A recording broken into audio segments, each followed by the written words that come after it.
आगे कुछो नहीं बिगड़ता केतनो काटमी थाना में चक्कर जोगे जोगे छौड़ी खेला कर धारा लगनी 376। रोशन रोही जेल से आने के बाद किरण सिंह के ऊपर गाया बहुत ही अश्लील गाना।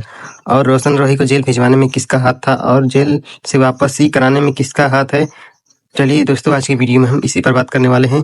तो वीडियो में लास्ट तक बने रहेगा। अगर आप सभी हमारे चैनल पर सब्सक्राइब नहीं किए हैं तो चैनल को सब्सक्राइब करके हमारे चैनल से जुड़ जाइएगा। चलिए वीडियो स्टार्ट करते हैं। तो दोस्तों हम बताते हैं भोजपुरी के सुपरस्टार खेसारी लाल यादव ने रोशन रोही का बेल कराया है, जो कि रोशन रोही को अपना छोट भाई मानते हैं खेसारी लाल यादव। और जेल भिजवाने में हाथ था किरण सिंह का, जो कि रोशन रोही के साथ बहुत सारा एल्बम कर चुकी हैं। और रोशन रोही किरण सिंह को बोले हैं जेल से आने के बाद कि तुम्हारा रेट 300 था पर मेरे वजह से आज तुम्हारा रेट 3000 हो चुका है। और रोशन रोही किरण सिंह ने कुछ इंजामों में रोशन रोही को फंसाकर जेल भिजवा दी थी। और रोशन सिंह आगे कुछो नहीं बिगड़ता केतनो रोशन रोही बहुत ही जल्द खेसारी लाल यादव से मिलने पहुंच रहे हैं। दोस्तों जैसे कोई न्यू अपडेट मिलता है मैं आप सभी लोगों को अपने चैनल के माध्यम से अपडेट कर दूंगा। तब तक लिए इतना ही, मिलते हैं कल नई वीडियो में।